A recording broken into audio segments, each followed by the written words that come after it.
We on a sistership. We on a sistership. Hello. Happy Sunday, everybody. Happy blessed Sunday, everyone. How are we doing today? We're doing. It is a beautiful Sunday. I just want to say, just quickly, yesterday, Tiffany Cole-Bling and myself did a amazing vendor event in East Stroudsburg. It went really well. The vendors there, some were first timers, supporting local businesses. I mean, it's so important to do that. So if you're ever in an environment where you have local vendors out there and there's vending events going on, please support local vendors. We are in trying times, and these people are trying to, survive in this type of economy. So with that said, I want to personally thank Tiffany Cole-Bling, the Sistahship. We share the vendors that showed up yesterday. Thank you so much for that.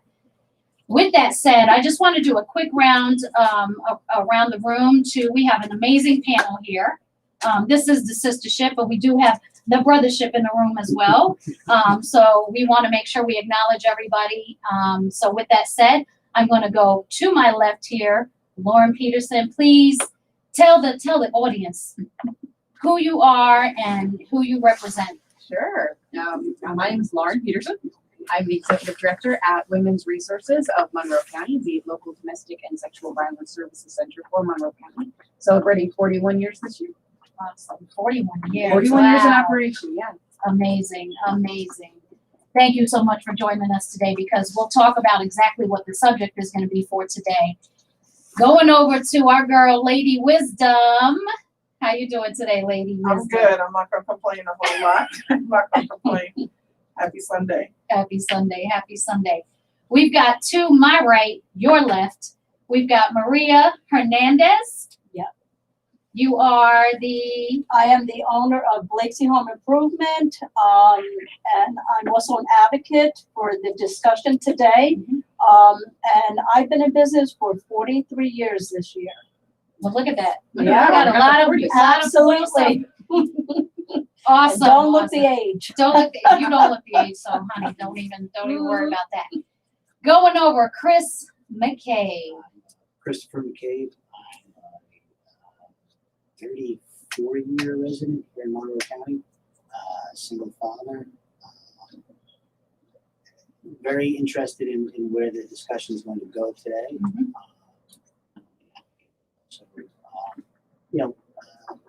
Have some personal experiences that can probably be shared as the day unfolds.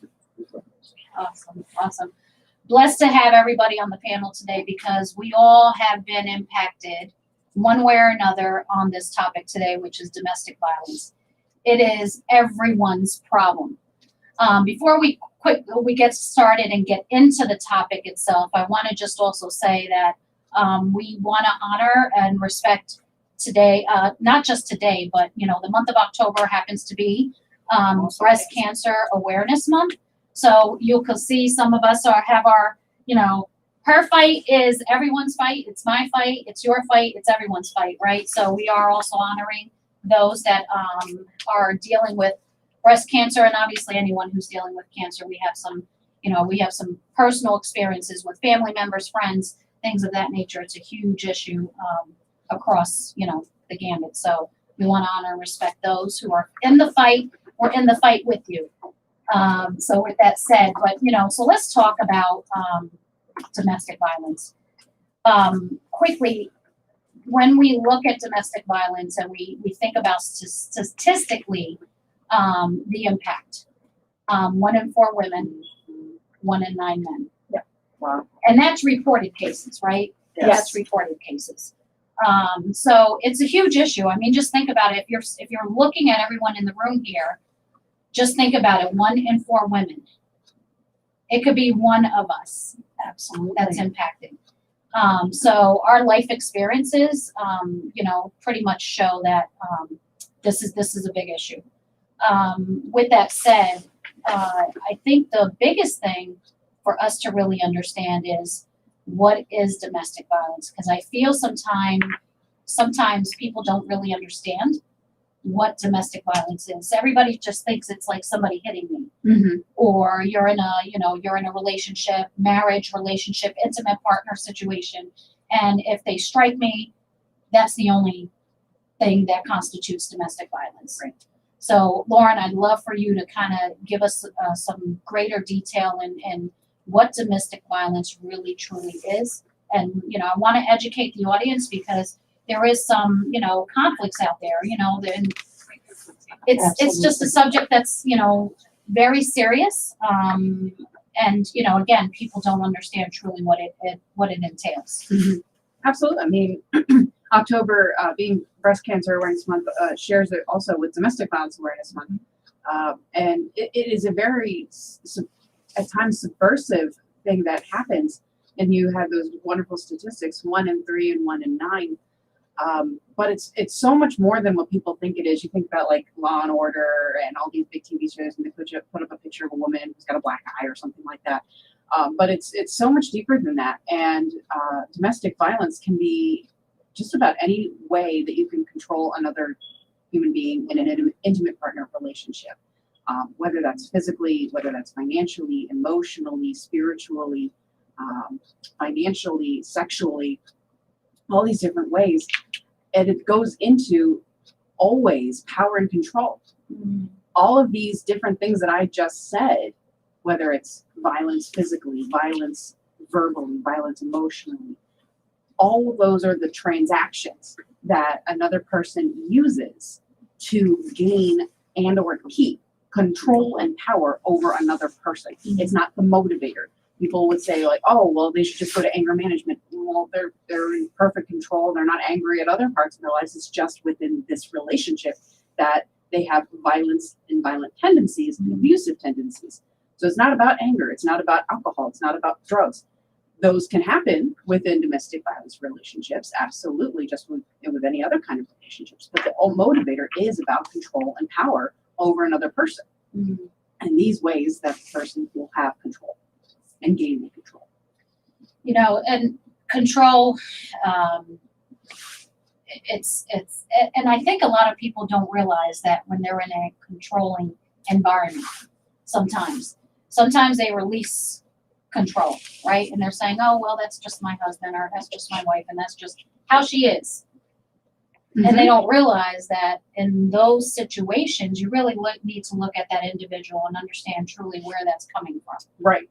You really do. And it's so hard sometimes to see it because people who abuse, and that there's no one size fits all for abusers or for victims. There's not, you can say, okay, you're a victim or you're an abuser. You can be anybody. It can be anybody who is walking down the street. But people who do abuse, chronically abuse, are very good at what they do. They are very good manipulators for both the relationship that they're in, but also the people that surround that relationship, the family members, the community members. That's why you always say, oh, I can't believe that this person would do that. They're just so nice. So, and that's a tactic because they want to isolate their victim. They want to isolate the person away from their families and their support system so that they would keep that power and control over that person. Also physically isolating them, moving them away from their support systems, their family. We get a lot of people coming into the Poconos. It's a transient area coming from New York and New Jersey. And a lot of times we'll get calls on our hotline saying, well, my family is in New York or my family is in Jersey, or sometimes my family is in LA, but they've been moved here and they have no support. And that's a tactic that abusers will use to keep their victim isolated, which allows them control. That's very interesting. I didn't even think of it that, I was doing some research and when I started reading patterns and behaviors, I was actually surprised because I wasn't even aware myself of the specific patterns of a domestic, a person in a domestic violence situation. And it's also cyclical.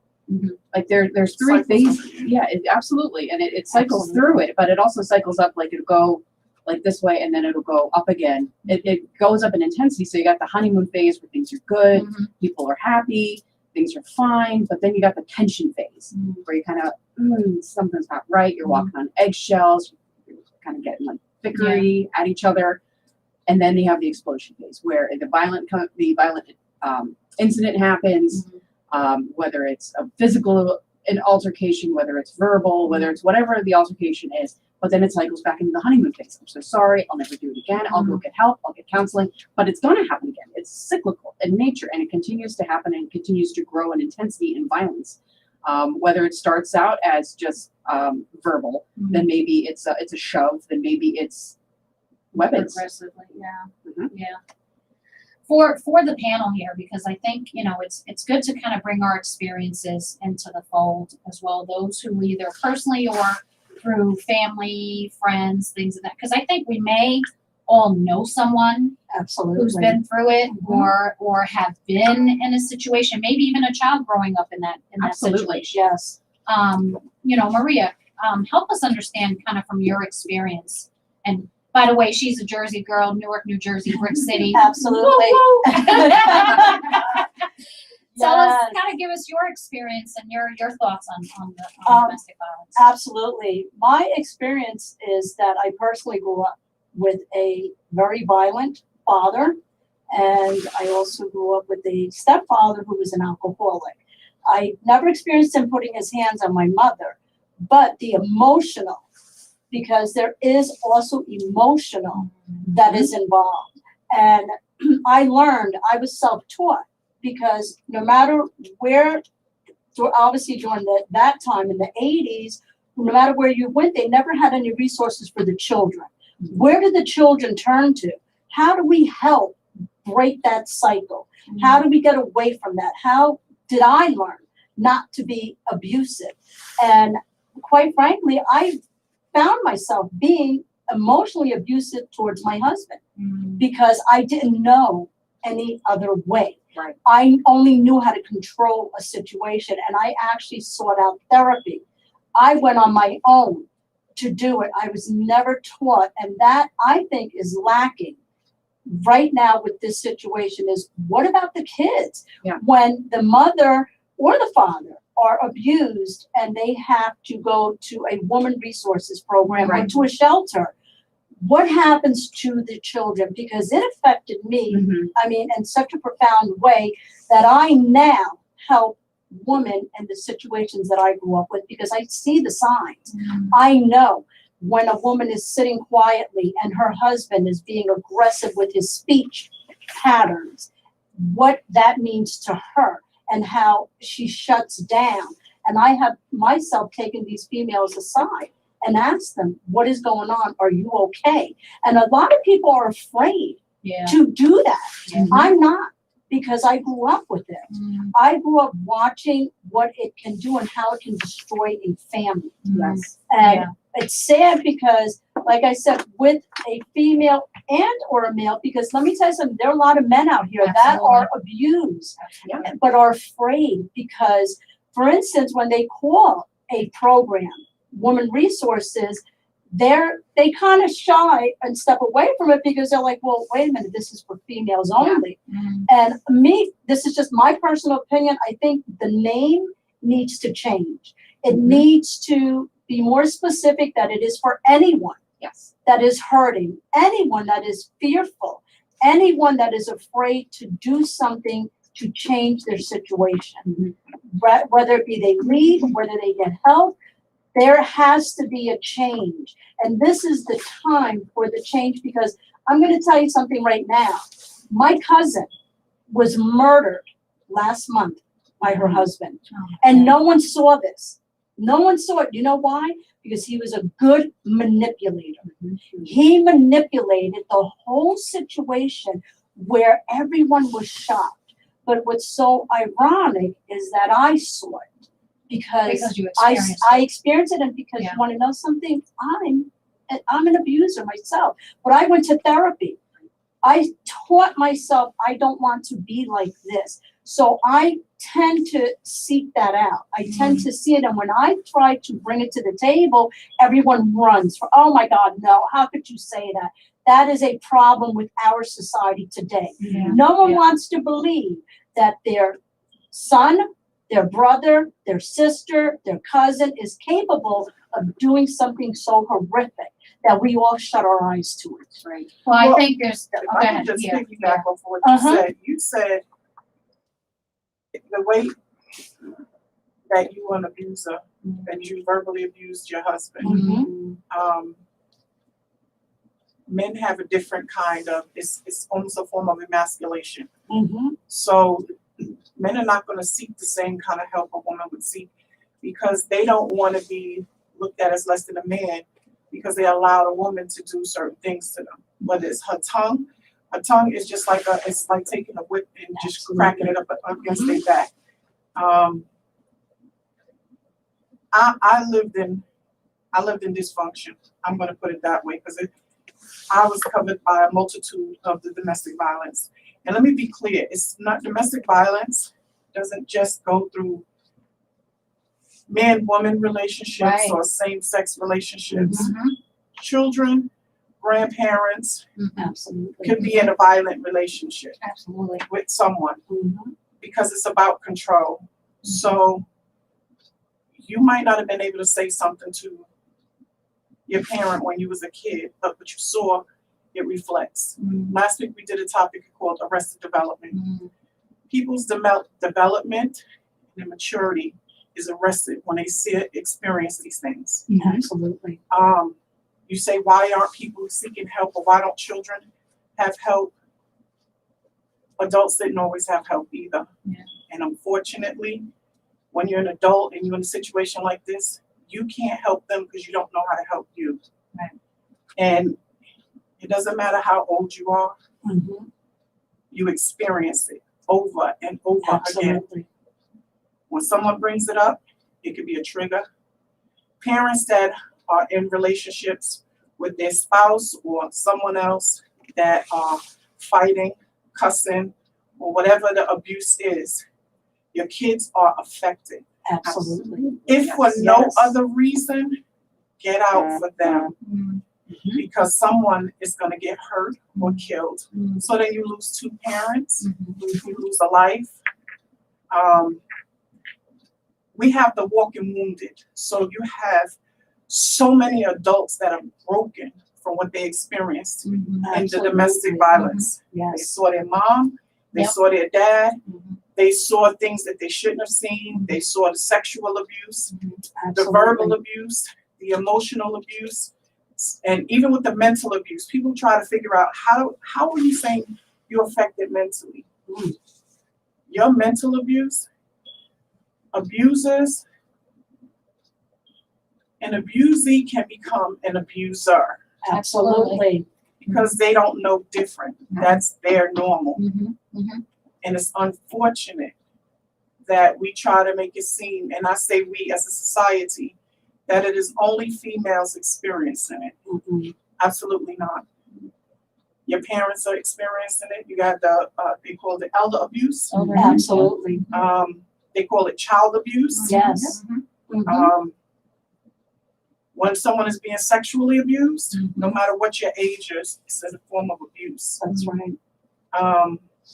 They have programs. We may not necessarily know of the men programs or even the children programs. The goal is to break the cycle. Right. Absolutely. Educate. The goal is to educate. So we want to edify people that there's others that experience some things. You know, everybody wants to be everything to everybody, and you can't. Got it. Why don't you just leave? You can't just It's leave. easy. It's not a- easy. Honestly. I'm Lauren, really, how really to glad live. that someone said that. Please, I'm so glad Lauren. that someone said Can that. It's easy to mention say that, something? Liz. Absolutely. You know, it's not even a matter of you can't leave. It's you're so gaslit at times. You're so overwhelmed, and by the time that the abuse has begun, you are so enmeshed in the relationship, in that mindset, you don't know that it's time to leave. Yep. You don't understand or recognize that there's a door. Absolutely. Right. You know, I know for a fact that it was mentioned by someone that there's no way that the police would ever believe that this 90-pound woman is hitting me. Mhm. And That's true. you know, it's that's sent home, and men and even in a same-sex relationship, that's what's being held on to. They don't understand that there's help out there. They don't understand that there's an outlet, and they also don't understand that even at times that there's something going on. Right. No, that's absolutely so key that in this conversation. A couple points to talk about before I get to the why you don't just leave. To your point, our name, Women's Resources. Yes, it's gendered, but Women's Resources is for everyone, and that is something we are looking at this coming year. Is a probable name change because we realize that it's a very I'll put it out there. It's a very innocuous term. Someone who is a male, someone who identifies masculine, someone who is a, let's say, a 14, 15, 16-year-old boy, are they going to call Women's Resources Hotline? No, because it says women. No, absolutely. But I'm just putting it out there until that happens. Women's Resources is for everyone. Whether you're a victim now, whether you were a victim 50 years ago, whether you're a family member of a victim, we are here for you. For the children, we have counselors just for children. So when either they're staying in the shelter or whether they're coming in as a community client, we have 2 counselors who just see children that are trained for that role. They're trained in the ACEs study. Are you familiar with the ACEs study, the Adverse Childhood Experiences? 2017, a study, I can't remember who it was through, took a look at thousands of these children over a period of their lifetime and identified, I think, about 12 different traumatic events that actually affect. We all know trauma affects us mentally and emotionally, but it actually affects you physiologically. They're more likely to experience obesity. They're more likely to experience strokes. They're more likely to experience heart attacks. They're more likely to diabetes. Absolutely. So there's actual physiological reactions to trauma. So working with these kids young, working with these kids to break that cycle is absolutely key. So when they become adults, we're not continuing that, and that we're also addressing what they're already experiencing, helping them to understand the cycle, understand what is going on is not their fault, and understand healthy expressions of emotions. And to your point, sir, is working with kids maybe outside of the counseling environment. Our educators will go into schools and work on healthy expressions of masculinity because boys are indoctrinated so young on what it's like to be a man. And it's a sense of you have to be strong all the time. You boys don't cry. We hear that all the time. And tears are so normal. Tears are so healthy. We need to encourage people to have those healthy expressions, those safe expressions of emotion, whether you're a boy or girl or gender neutral, gender nonconforming, whoever you are. It's really, really key to have that. To the point of why don't they just leave? It's never that simple. It's an average of 7 times that a person will leave a domestic violence situation before they leave for good. And that's just average. Wow. 7 times. And even further, if there's children involved, you have to take that into consideration with their schools and with their activities and things like that. We have oftentimes our shelter numbers will go up in the summer because people will wait until they're out of school to leave. So that With they're not kids. impacted their kids Right. for school. Yes. What people don't know is that Monroe County, at the very least, I'm not sure about other counties, is we have an agreement with the school districts, with the public school districts, that whether you're in Pocono Mountain or East Stroudsburg, you will get to your school. You will not have to worry about schools while you're in shelter. Wow. Okay.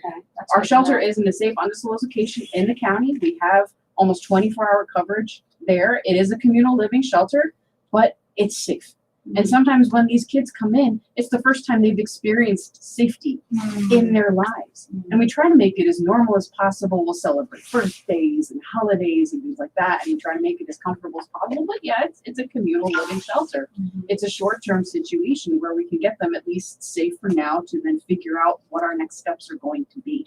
But why doesn't she just leave? Is maybe she never had they have never had a job. That's another tactic that they'll use is financial abuse. Yeah. They don't have access to a bank account. Some people don't even know how to have a bank account or what the credit means, or their abuser has taken their information and racked up so much credit that their credit is full and they could never apply for a credit card anymore. Financial abuse. There's so much more to it than why don't they just leave?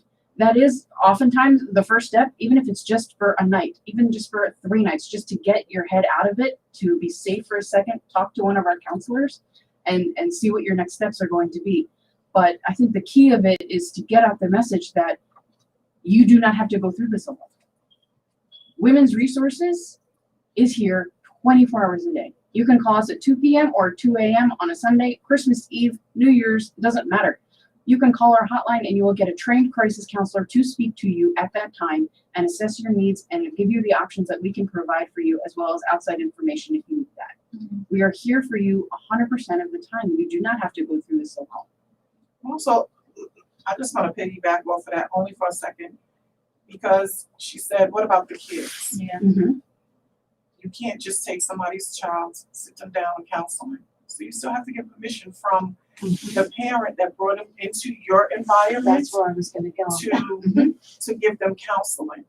And because some people, they still have that, they still lost in that domestic, in that moment in time where they are, they can't give what they don't have. That's number one. Number two, they actually are still in a set of, I don't want people in my business, Yes.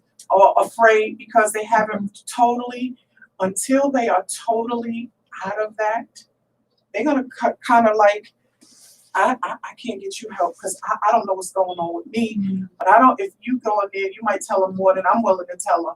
They don't want that. Somebody that's been abused is not looking for information to be shared because they haven't totally decided if they are finished. Yes. If they got to go back into that and that That child brought up situation, yep. something, Mhm. as a mandated reporter, you are to tell. Yes, absolutely. You are to tell, because it's not you protecting the abuser or the victim of that abuse.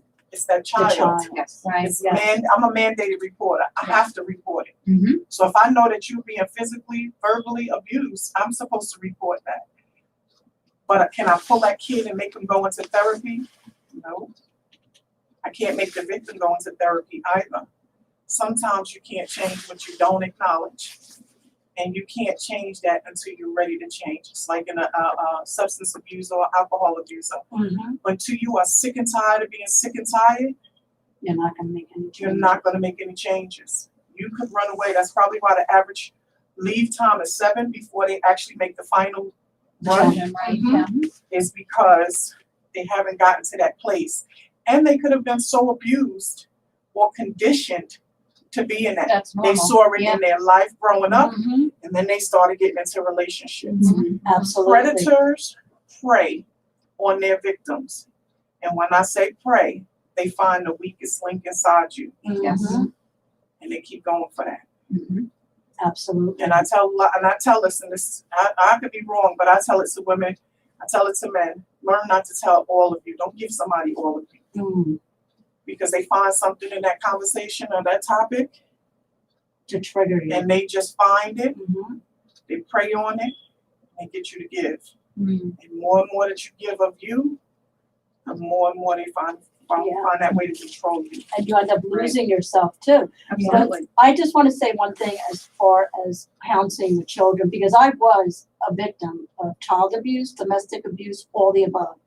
And I was always too afraid to tell the truth because I loved my mother. Yeah. And I didn't want anyone to know the dirty little secret Yeah. that was going on Dirty behind laundry doors. stays home. Oh, yeah. Exactly. Yeah. So, Yeah. I mean, I have to say, I'm really proud of myself that I sought therapy because I'm in a very good place in my life.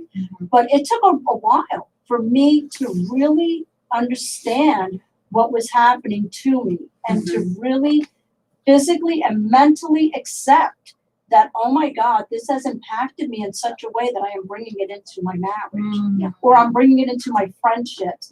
And that was self-taught for me, so when a counselor sits with a child, I just wonder, because obviously I don't know, I'm sure things have changed drastically since I was younger. How do they go about bringing that monster to the table? Because a kid is always going to protect that parent. Right. They're just going to do it. It's natural. No matter how ugly their living situation is, they don't, for me, believe it or not, it was normal. It was normal for the things that were occurring. It was normal for my dad to be passed out on the floor and we would use him as a pillow. That was normal. So when questioned, we never brought it up. Right. Because you're taught to keep. Oh, kids have this amazing capacity for love. Yeah. Yes. Unconditional. No, unconditionally. Mhm. Yes. It's just ingrained into them, and terrible things can happen to them, and they have that capacity to still love their abuser. Yes. And for us, whether it's a child or an adult, we work from an empowerment philosophy, because as we've said before, domestic abuse comes from a control and power situation. Empowerment philosophy is we are giving in little baby steps sometimes power back to that person. They get to choose what they want to do. They get to choose what they want to work on today. If they want to just sit in the chair and color pages, all right, we're going to sit in the chair and we're going to color pages today. That's fine, because what we are showing them, instead of just dragging it, is saying, I respect your choices. Right. Okay. You get to decide how this rolls. Yeah. If you are hashtag done and you do not want to talk today, we get those with our teenagers. They're like, nah, I'm done. They're like, all right, let's play Pokemon. Like we don't force the counseling relationship on somebody, because that is going against what our philosophy is, because power and control is about domestic abuse, whether you're an adult or a child, even more so when you're a child, because you even have less power of the imbalance in that relationship. So we allow the survivors to guide themselves along with us. We are along for the ride and helping them to make those next steps. And sometimes it's a 2 steps forward, 1 step back, but it's that one step that matters. Right. So we have that empowerment philosophy to help them understand that your choices are to be respected. We will respect you and support you no matter what. Whether we even professionally agree with someone. Let's say we know that for professionally, it's in a rape victim's best interest to at least make a report. Right. We know that. Yes. They're like, no, I don't want to. Yeah. Okay. Gotta respect the decision. You have to. Let me just quickly throw the number out there, because this is a great topic, and we know we have viewers out there, listeners out there that obviously have been impacted, may have their own insights, or may want to ask a question or, understand more about it. 888-304-4401. Please call in if you have any questions or comments. 888-304-4401. Children. So I love the fact that we actually got into that, because I, as a child, I did see abuse in the family. And myself, I have 4 girls in the family myself. I'm the eldest of 4. Always trying, being the oldest, you're like the mother hen, right? You're always trying to take care of your sisters or your brothers or what have you. And it's interesting, because I noticed that throughout our lives, I saw the differences on how we grew up and what we accepted and what we didn't accept in our own relationships. We have those who have fell victim to domestic violence, those who fought against it or said, I will never accept it and that will never cross my path, and have healthy relationships. And it's interesting how, depending on the individual, how different they grow up in the same environment. But from a mentality standpoint, you'll have those that are, pretty much have accepted what that love, what they think that love is. And then those that have said, no, I'm not going to accept that. And that's never going to happen in my life. And I think it goes back to what you were saying, is like, you also had to understand what you saw and what you were, how it impacted you, and how you also had to recognize for yourself that you were becoming the abuser as well, and I didn't even think of it from that perspective, because, in those situations, you do, if you don't receive help, or you don't accept help, or you don't acknowledge there's an issue, you don't realize what you need to do to fix it, right? So it's interesting that, again, because there's those, again, who don't abuse because they saw it, they felt what it was like, and they saw how hurt the mother or the father was, because, again, there was verbal as well as physical. But again, I think there's also this cultural thing. And I want to get into that, because I find it interesting. I think about, like, I have an Italian background, European background, and it was acceptable for a man to have control and and I hate the word abuse, but it is what it is. It's abuse. Absolutely. Well, if their wife didn't do what they wanted or whatever have you, it's just smack them around and they'll just do what you want. And it goes back to that control element. Yes, it always come back to the control. So, it's interesting because even when we talked, I feel that even culturally, in some cases, and maybe I'm seeing it only from that perspective because of our environment, is that culturally I saw that as an acceptable thing. Absolutely.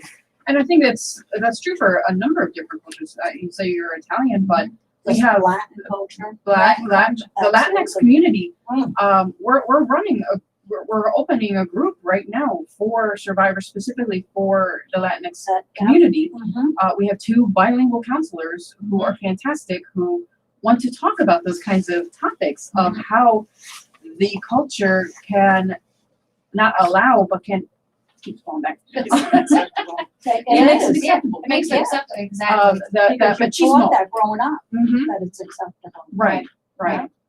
And even in so people of color, I actually was researching this now. We talked about 1 in 4 women, 1 in 9 men. In people of color, in communities of people of color, 1 in 3 in women, 1 in 4 in men. Mhm. Yes. That's I was just like taken aback, like with all this information. I'm like, oh my God, I'm like, you don't realize how prevalent and how big It is. this issue is It's a huge issue. across just the gambit. But then, as you start dialing it back in and really getting into lower level, like understanding it from cultural environments and things of that nature. And I think the biggest thing that I when I was reading this is that in a lot of cases, and when it comes to people of color, they don't want to call the cops. That's Yes. right, because you're taught not Because to. you're taught not to, right? Don't Yeah. call the cops on your Uh-huh. dad or your, the boyfriend or whatever Mhm. have you. Now we got situations where, we're talking about people, getting killed by the cops. So it's like now you're putting me in a situation where, Exactly. so now you're gonna call the cops on me because that's gonna put me in a situation where I'm gonna get killed. So now the woman is like, oh, I can't call. Or the child is saying, I can't call on daddy or I can't call on mommy because this is going to be a problem. So it irritated me when I was reading this because it really is that is another control element. Yes. Right? Absolutely. It's like controlling the Yes. environment so that you're telling somebody, well, you're going to get me killed. So why would you're going to call and get me killed? Mhm. Or or- you hear they're going to shoot me in front of our kids. Exactly. Yeah. Like exactly. And that's that manipulation. That's Absolute power and manipulation. control. They are very abusers who are chronically abused. They are very good at what they do, and I think Master manipulators. you brought something up. Was gaslighting. Yeah. You Yeah. said that, and I'm so glad that you brought that up because it is something you hear more often than not now, and maybe people don't know really what it is, but it's crazy making. It's making you feel like you're Yeah. crazy. Yeah. I didn't say that. What would Yeah. you think I was saying? That I think you just drank too much last night, or Mhm. whatever. It's making you feel like you're crazy. So you're questioning your own sanity, and that is a tactic to control the other person. Mhm. Like, you can't survive without me. Look, you can't even find your keys. They're right here, where that abuser maybe moved them and hid them on purpose to make So you that's feel To like you're make you crazy. feel like you're crazy. Yes, Exactly. gaslighting, very, very common tactic to be used in that situation, and utilizing the fear of police, utilizing the fear of any kind of law enforcement, and even more so now. Let's say you're undocumented. That Oh, too. gosh. Yes, absolutely. I have another one, and not to cut you off on that, but mental illness. My sister, and I say this, and I love her very much, she's mentally disabled. She has an autistic child. And she was in a shelter situation. She was put into housing, but she's mentally ill, so she messed up. Mhm. So now she's hotel hopping. How does how do you reach someone who was brought up with abuse, went into an emotionally abusive situation, didn't work, never worked, left her husband, still doesn't work, she doesn't even know how to look for a job. How do we as a society help the mentally ill? Because there are so many females out there that are mentally challenged that don't know or cannot comprehend what to do or who to turn to. Right. And that goes back to, I think we said earlier, is this life skills. Even when mental illness or mental health aren't in the picture, life skills is very hard for people who are in a domestic violence situation because, again, it's a tactic. Oh, I'll take care of this, or I'll take care of that. You don't need to worry about that. You're going to do it wrong, whatever. We have people who literally don't know how to make macaroni and cheese. So we teach them that in shelter. We actually have a program that we will have local financial institutions come in and teach basic banking 101. Wow. For free, for them to come in and help them to set up a bank account. But when it's mental health and mental illness, Yeah. and it's such a more complicated situation. And I'm so sorry about your sister. It's so bad. But for here in Monroe County, we're a bit of a mental health desert here for resources, as well as a housing desert for housing resources. We have a program at Women's Resources where we have rapid rehousing funds to assist survivors with accessing safe, affordable housing. So we have this funds, we have the personnel to do it. We don't have the supply. There is a very, very limited rental market here in Monroe Can County. you use that to relocate now? I think Yes, the yes, it's verbiage has changed that you're allowed to. yes, we're able to go in anywhere in the NEPA region now Right. because it's a I forget, a coalition, a conglomerate of all the different counties and centers. So we do work pretty well, but even outside of it, with COVID, has created a very horrible I was housing going to say, situation. yeah, COVID. So you'll find very little housing, but we're working on it. But the 2-on-1 coordinated entry system allows for the housing market to be a little bit broader for access. So if someone is looking for housing, all they do is they call 2-on-1 and they get onto the queue. We call it the queue.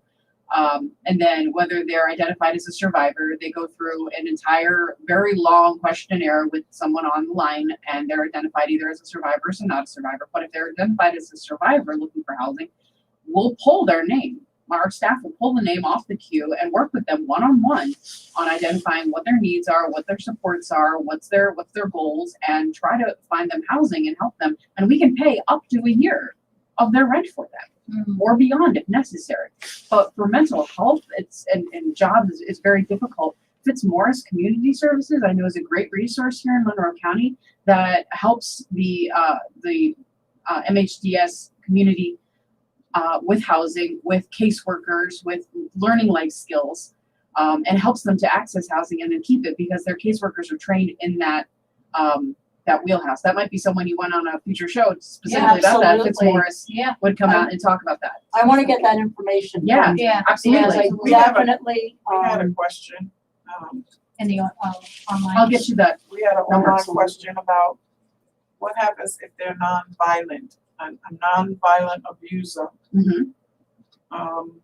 but they're controlling another person's life.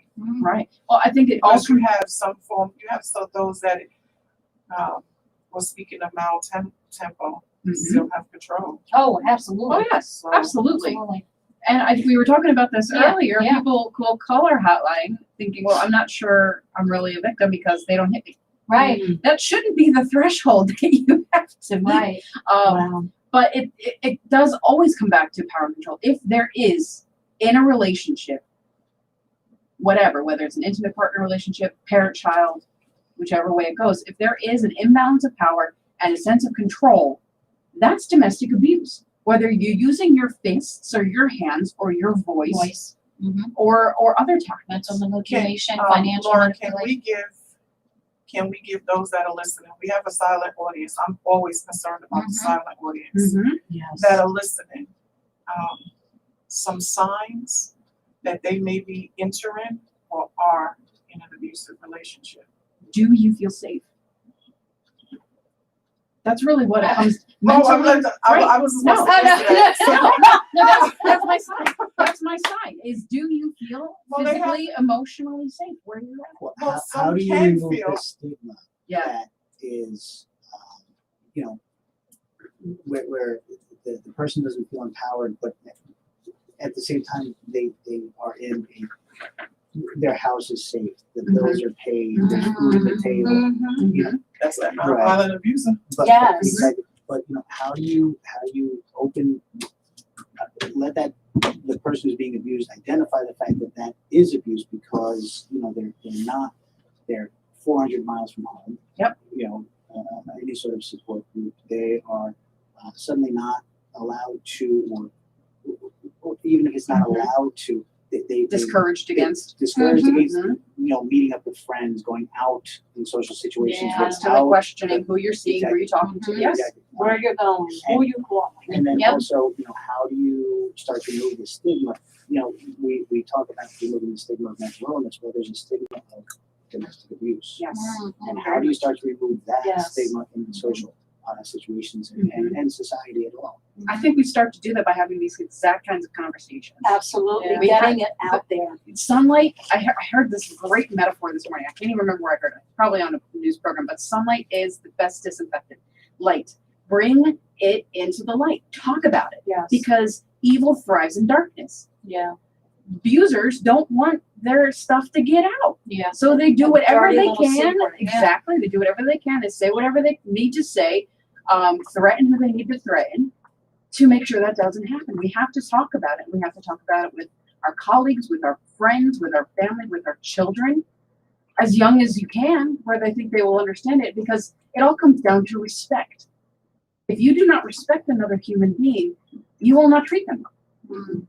And we teach the children, even as young as second graders, on respecting other people Mhm. and having them respect you and your own bodily autonomy, and asking for when you can give somebody a hug, and say, if someone says no, you respect that. Mhm. You have to learn to respect. But removing the stigma is so key for those situations who, you said, the house is, they're physically safe, the house is paid Mhm. for, there's food on the table, things like that. But do you feel free to do what you would like to do when you want to do it? Yes. I do want to bring this up. Speaking of that, I watched this series on Netflix. It's called Made. Made. And yes. Everybody- oh my gosh, and was Yes. so wild was when she was being interviewed and said, well, I'm not abused. And I think it was the way she said it that the woman that was helping her turned around and said, well, can you tell me what you think abuse is? Yes. Right. And Yes. she felt that it was being smacked Right. and hit. And it isn't. Right. Abuse is on Right. so many levels that a lot of people dismiss it because they will tell a female, well, what are you so worried about? You have a beautiful home. Thank you. You have a beautiful car. Stigma. They pay for this, they pay for that. What is wrong with you? You're so unappreciative. And that is where a woman will then be on eggshells for the rest of her life with this partner, whether it be male or female, and not understand that, oh my God, you know what, I am abused. Yes. It's talking to someone who is trained. If you know somebody who is Somebody's car is going off. I don't know, maybe had keys. Pass it to Tiffany. Oh, It went yeah. off. It's off. Oh, No, It's just off? make sure it goes Okay. off though, because it popped back on. that's your, oh, I. Sorry, guys. Give us Sorry. 1 second. We have Sorry about that. What were we even talking about? technical in the background. We were We speaking are about live. Maid. Yeah, no, No. that's actually a good point because you. I agree. I think this goes back to again understanding the signs Yep. of being in an abusive relationship. And I actually wanted to say this. So this is something that probably somebody will say, well, what about counseling? Yeah. So what? Like, all right, he's hitting me, or I can help him.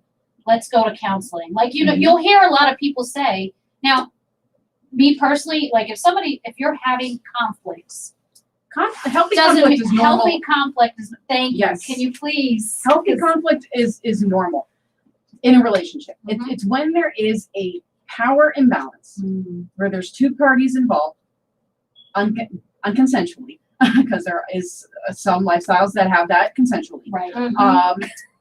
Just put it out It's there. true. Put it out there. It's true. So when there is an unconsensual power imbalance where one person uses tactics to control another person, whether it is physically, verbally, emotionally, financially, sexually, all across the board, then it's domestic abuse.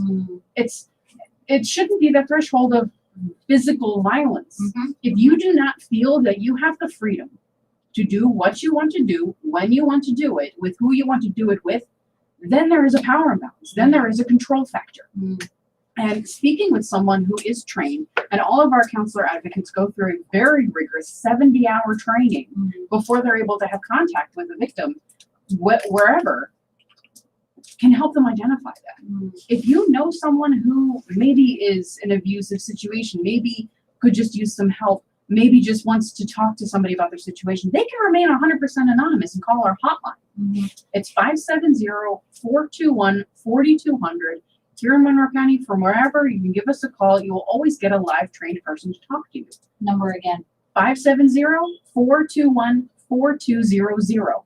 24 hours a day, 7 days a week. We don't take a break on holidays and weekends. There's always a person to talk to you.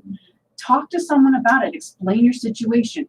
We are trained to know these signs. We are trained to see what read between the lines, so to speak, and then we'll be able to offer those services. We have counseling, one-on-one and group counseling, legal advocates who can help you to get a PFA, a protection from abuse order. If you're looking to get a divorce, child support, whatever it is, file criminal charges. Our legal advocates can assist you. We're not attorneys, but we're advocates. We have, of course, our emergency shelter program. If you are fleeing domestic violence and you need a safe space, you don't have anywhere else to go, we can support you with that. How do you even start? So we know there's been situations where a person, and I'll just say woman or man, I'll just say a person, is in a situation where they can't, that person's there all the time, right? That's abusing them. Absolutely. You know, let's talk COVID, Yes. right? They're in the same house How do you, all day long. you're told to stay home to stay 24/7. safe. What do you do when home isn't safe? Right. We had that all through, I would say, when everything kind of shut down in March 2020. Gosh, that seems like yesterday and many years ago. And then until things started to open up again, where people were going back to work a little bit more, everywhere, including us, saw a drastic drop in hotline calls. Because people were home. People were home. They And could with not their even get a abusers. safe point to call someone. You weren't going to work. You weren't going to school. You weren't taking kids to practices or to clubs or whatever. You were literally stuck at home with your abuser. They couldn't find a safe time to call. Once things happened, floodgates opened. We got more hotline calls last fiscal year than we've ever gotten in any of the years prior. We got over 2,100 calls last year. Wow. That was a lot. That is heavy. Wow. Yes.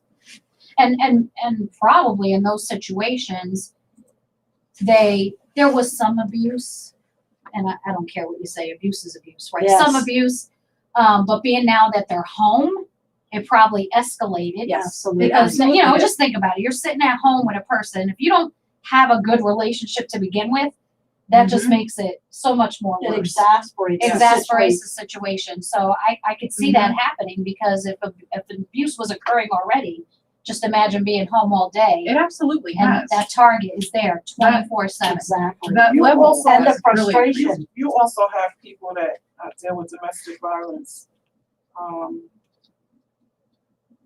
from a Christian standpoint, where they stay in it because something yeah. that their faith Their faith. has taught them. But you can find Christian counselors.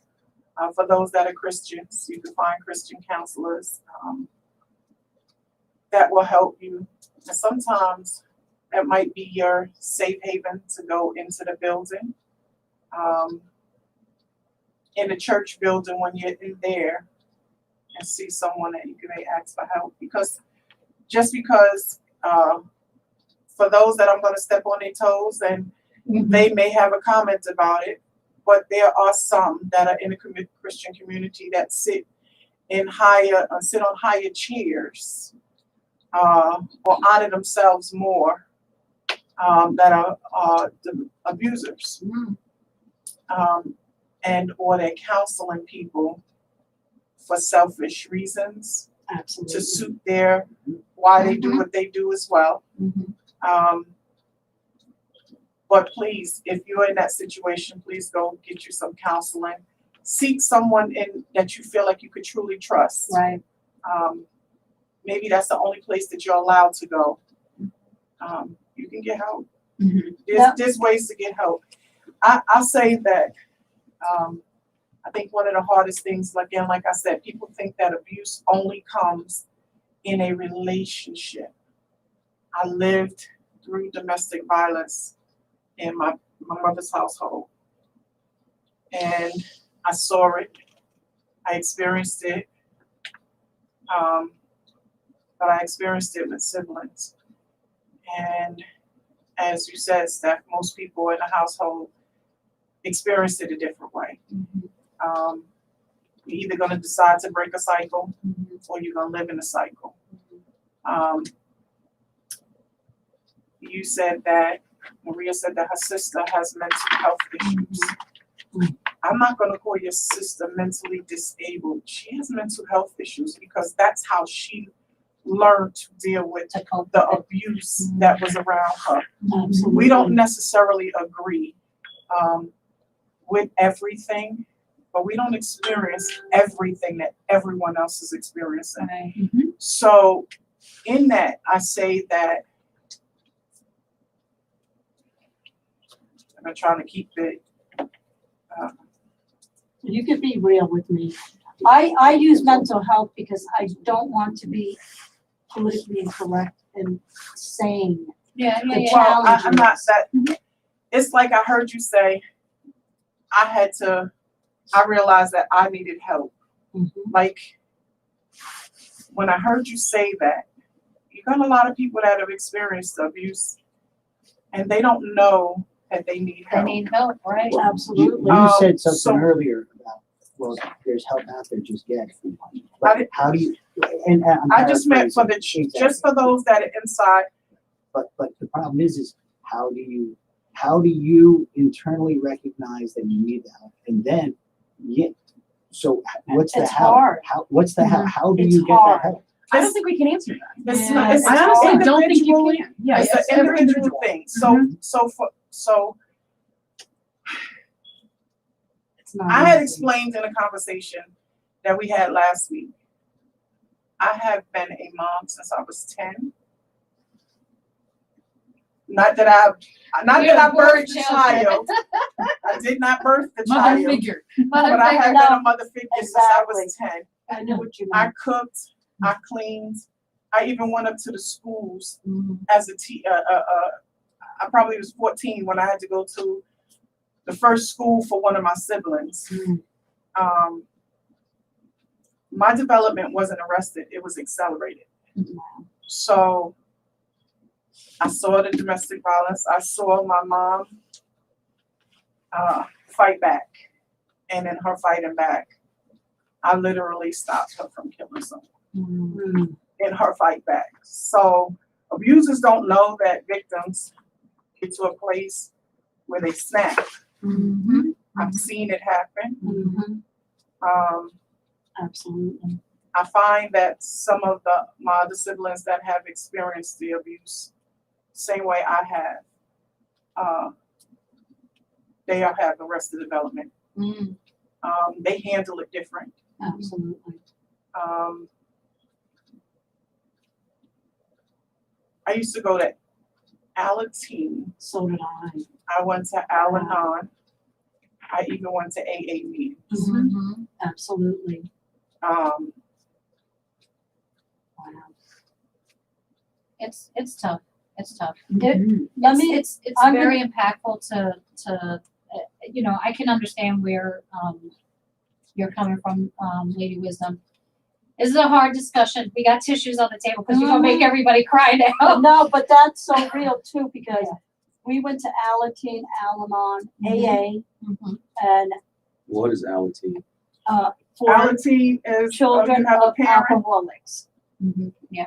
so it helps you as a teenager try to Yes. cope with it. Yes, and Al-Anon are for the The spouses. spouses Or Of other the the family family, members. family Or members. others. Or other family members. Yes.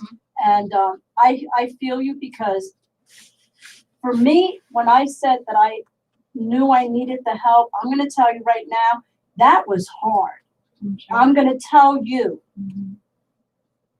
when I looked in the mirror and saw who I was becoming, I hated myself, because Okay, that's it. I need when tissues. when you realize for the first time that you are becoming that monster that you hated your whole life, you hated this person but loved them unconditionally, you are so torn. And it took so much. It took me years to go to therapy. It took me a long time. It wasn't just one moment where I woke up and said, oh my God, I know I have this problem. I literally fought it because I didn't want to believe But you were already an adult, may I ask? Yes, I was And- already And married.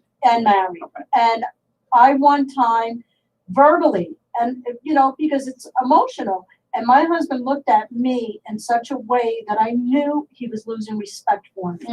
And that opened wounds that I could not deal with. I was on my knees. I was on my knees. I was in a fetal position because I couldn't deal with how it had impacted me. Here, I thought I'm a business owner. I'm doing this. I'm good. I'm good. Yeah. Nothing. I'm not going to ever let anyone abuse me. I'm not going to let what happened to my mother happen to me. I will never have an alcoholic in my life. I will never, never, never. Not realizing that the impact it had on me was so negative that I turned into that person I hated the most. And for me to get that therapy took time. And it took, and I'm still in therapy and I'm learning because you have to open those wounds. Yeah. You know, as a child, you kept your mouth shut. Nobody spoke about Yeah. those dirty little secrets. Yeah. So you learn to shut it down. And I shut down in front of my therapist. I didn't know how to be honest about the abuse because my mother was abusive too. She was abused and turned around and beat the daylights. I'm talking with coffee cords that I never knew how it affected me until one day my husband pulled out an electric coffee pot and I literally ran into the room into a fetal position. And Wow. that is when I knew that if I didn't get help, that it was going to affect my life later down the road. And it was going to destroy my marriage. Were you Triggers. physically or verbally? This physically and mentally, where when we would get beaten, we would have to hold the door while our other siblings got beaten. And what about against your spouse? I never ever physically hit him. It was Verbally. just verbally. And I believe it or not, it says this is you are sick. It's a sickness because I didn't think that I was abusive with him. So I'm just gonna interject real quickly, and this is going to be my perspective from my understanding of what you are telling me. You have said that you are an abuser. I'm going to professionally disagree with you because I think what you're experiencing is you've experienced abusive tendencies, you have done abusive things, but that does not make you an abuser. An abuser wouldn't ever do what you've done. Oh God, really? Yeah. A chronic abuser, Is more of a narcissist. yes, or, thinks what they are doing is rightfully what some they sort are of allowed to borderline do. Personality disorder. I mean, we can have Well, we can have always many feel- well, and discussions always- about the DSM-5 and domestic violence. I don't even. But- That's a whole other always- topic. But they always feel Entitled. righteous, entitled, you know. it's- They would it's never say, their I fault, don't want to their be problem. this. We have someone that said that the father is the head of the household and family. Domestic abuse is a spawn of a fatherless family and children born out of wedlock. That's not That's true. bull That is Bull bull. and more bull. I'm the youngest of absolutely incorrect. 10 of a single mother, and you know, there was never any hint of An any abuser abuse. can become from the two-parent household. One of the parents can be the main abuser, could be that Absolutely. father who is the head of the household Absolutely. and shuts the entire family down. I don't know, Mm. that's a personal opinion, that's a personal feeling, that is not a fact. So for those that may feel that way, let's be clear.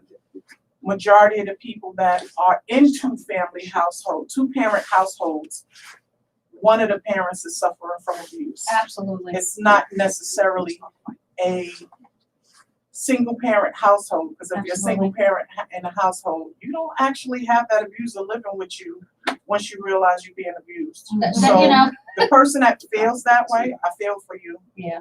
I feel Yeah. for Absolutely. Yeah. you. You need to seek Wow. help too. let's Yeah. be clear. Domestic violence, intimate partner, single family home. You're talking, you might be describing child abuse. Entirely and possible. And totally possibly you could be referring to child abuse, you know, a child being hit by the single parent. But when we're talking about domestic violence, it is an intimate partner Yes. that is abusing the relationship. So let's be clear and let's stop, you know, this misconception about it coming and spawn from these single family home situations. Right. So- It's so much deeper than that. Yeah, And absolutely. I'm really glad that you brought that question up and we addressed it. That's great.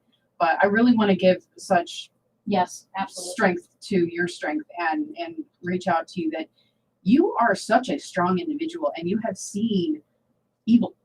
Yeah. But you can to be able to recognize it in yourself and say no Mm, and say I don't want to do this and say I want to get help and then do it. That's not an abuser. no. That's not an abuser.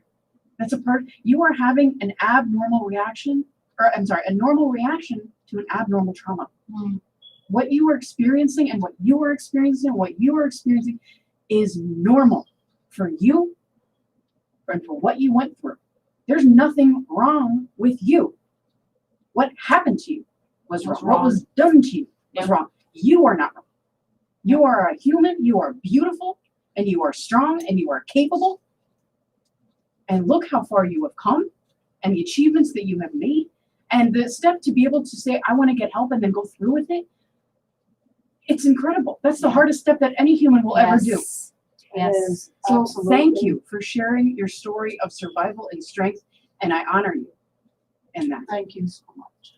Yeah, I totally agree with you. I think, we feel that if we're impacted by certain things, because we are impacted by certain things and we may potentially be reactive doing the same thing or the cycle continues. If you identify with it, if you get help, if you try Change to behavior. change the behavior, you are far long ahead of any abuser who just continues the cycle and repeats it and think it's okay.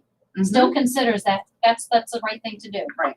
That's who I am and accept that and that I'm gonna be who I am because there's nothing wrong with what I'm doing. Right. And whether that's how they were brought up, whether that's how their own childhood was, where they Right. saw their Right. parents doing this and that, and for whatever reason, that's all they know. Mm-hmm. But breaking that cycle, and that is key, and working with the kids as young as possible to get them to understand what is wrong in the household is not their fault.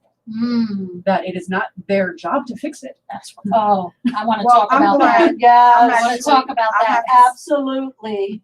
I wanted to just tell Maria, I'm glad that you did get help Yeah. because you may not, from the definition that Lauren just gave us, she said Mhm. that you were reacting to what happened to you. Mm-hmm. And because of that, you still sought help, which was mindful of the other person that was feeling abused by your verbal attacks. Because it was, you guys was having disagreements, but as you said, that you were verbally abusive to him. We don't minimize anyone else's experience to soften the blow. But you did get help. You realized that you was following a pattern and a Right. cycle that you experienced growing. Right. And I say all that because I broke cycles in my life. People talk about I'm mean.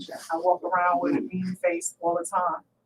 I'm real serious all the time because to me, I don't know anything else. I didn't get to be a kid to have the giggles about things that kids giggle about. I was already a serious adult at 10. I say that to say I don't minimize anybody's feelings. So I am so proud that you actually got help. Therapy is important. Yeah. We need to let people know that mental health is important. Yes.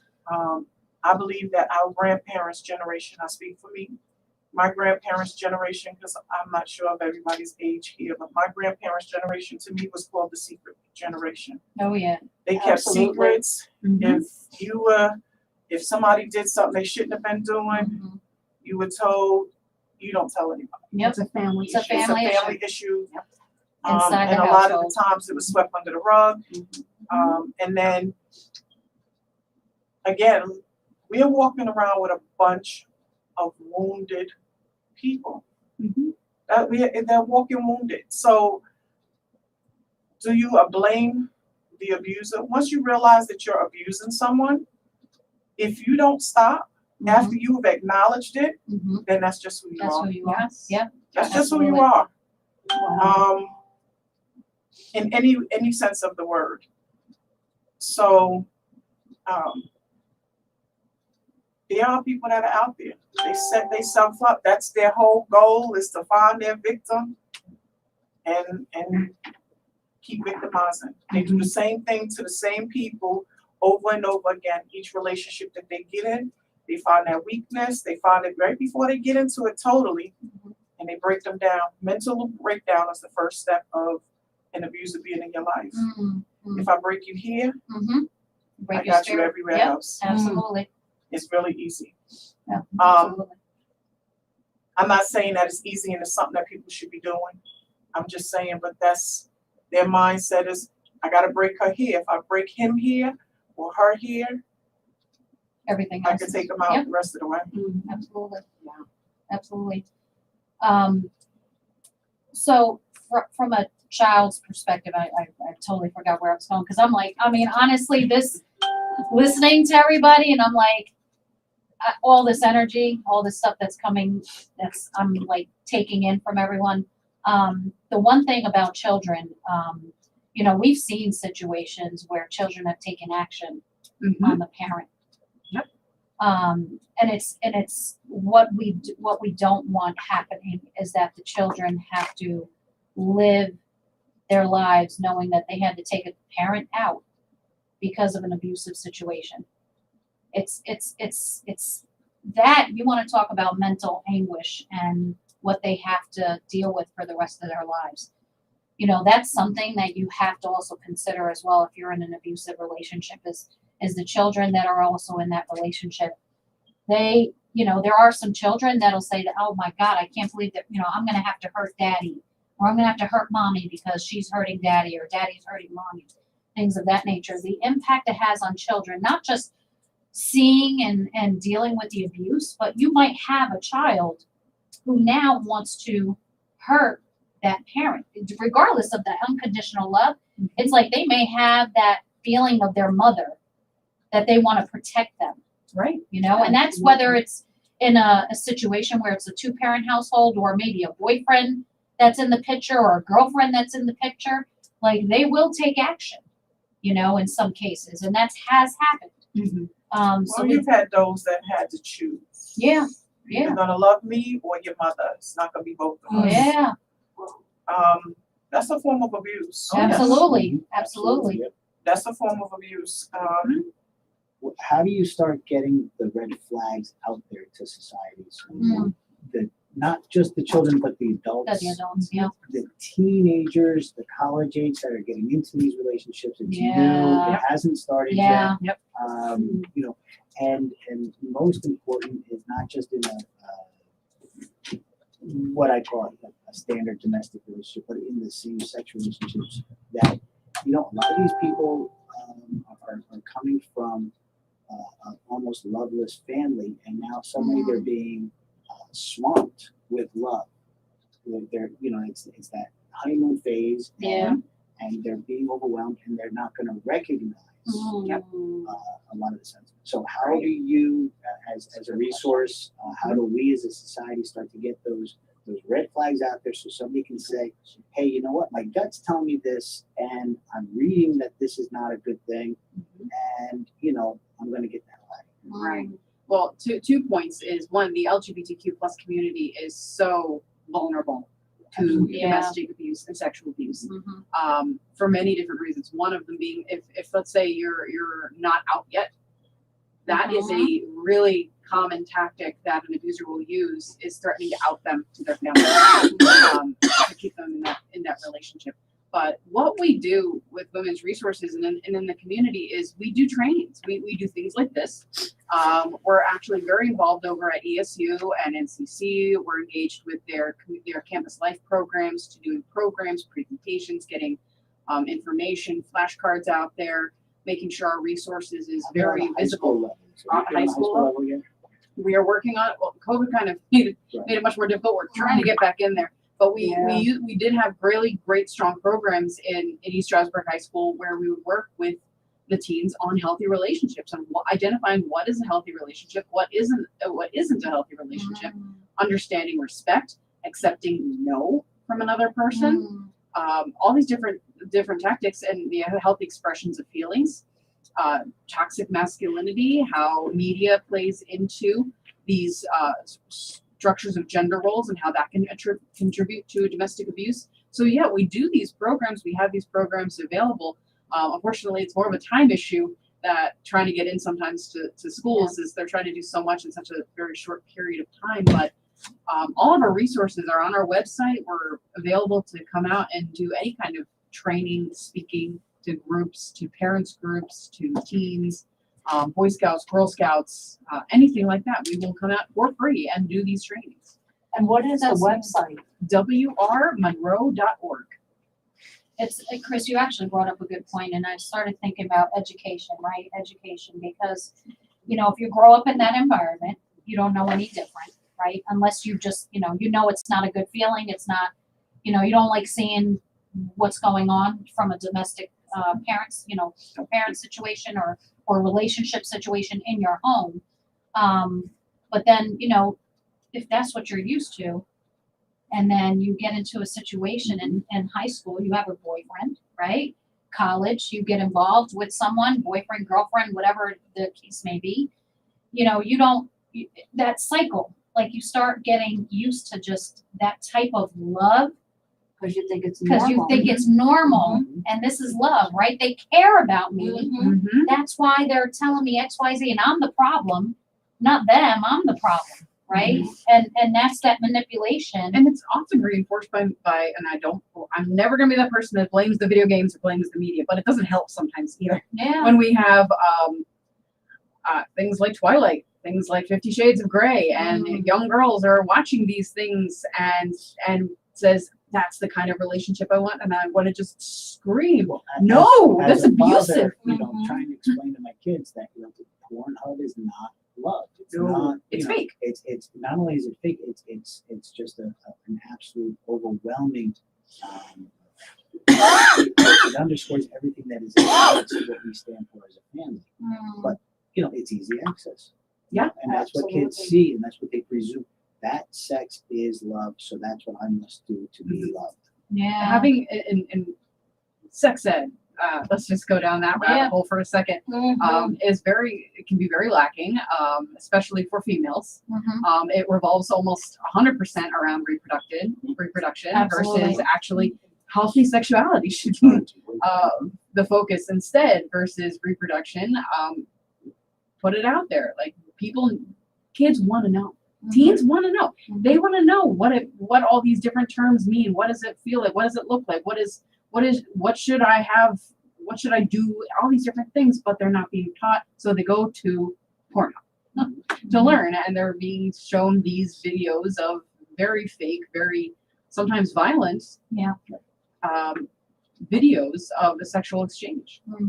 Yeah. And that reinforces those very rigid gender roles where a woman is generally the submissive party. Yep. And the male is the dominant party. Yeah, Terry always says, Terry Pickering right there, Genesis Radio. He always says pop culture. Pop culture. But you know what? It's pop culture.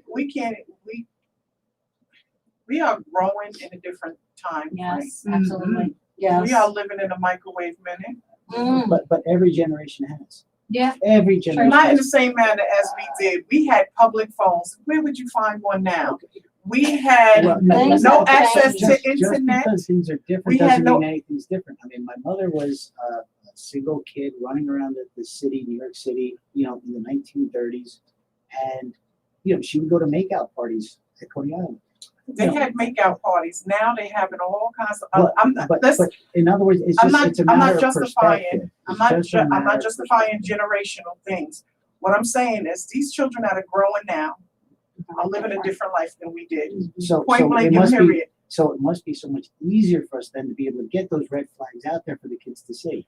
Because as Well, you just pointed out, are they gonna listen? well, I mean, the reality is a lot of parents compensate in other ways. They take away from the reality of the real and put fake reality in front of them. A lot of these kids don't know that those are scripted shows. Those reality shows are scripted. That's right. Those people are being absolutely. paid. When the real world first came out, they weren't scripted. That's why they were so bad. That's right. Because life is When boring. they Exactly. started becoming that these real housewives that are walking in 5-inch heels, where are they kids? And majority of them are not married.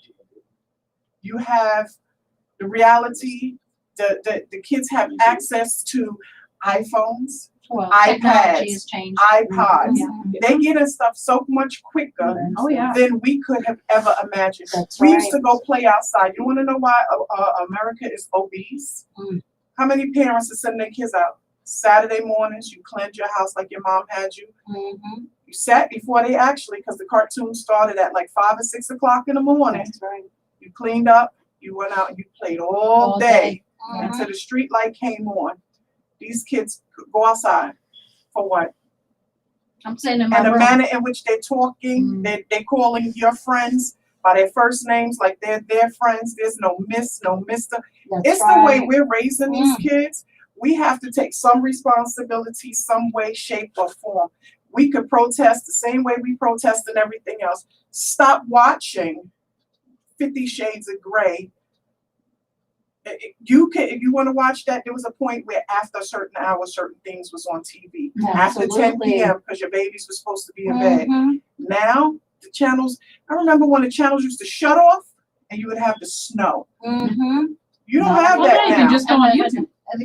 Right. So you I have think I think Exactly. to your point, technology yeah, is technology. different. So can Right. we They're tell inundated. them?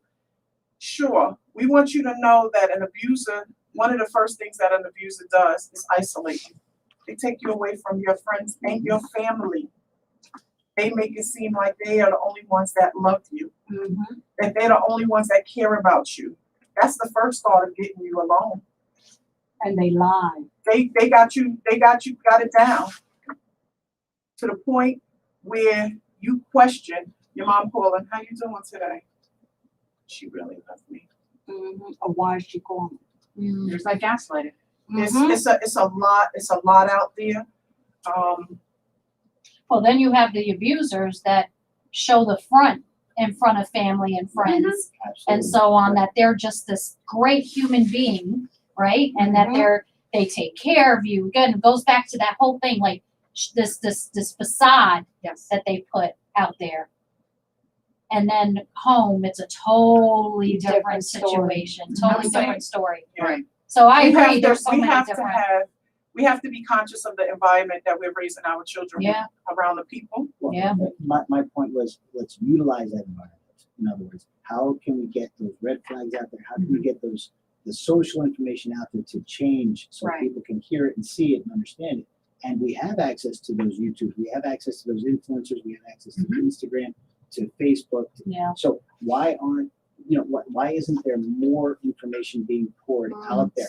So I think it is. It's just I think it is, and I've been in this world and field for 17 years, and even in that time frame, I have seen a shift in how much people are talking about this, and it is definitely a shift in our younger generation.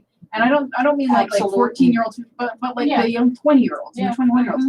These young people, these young influencers that are finally coming out and not taking it anymore. Like, this isn't appropriate. This is not okay. For instance, Simone Biles on mental health.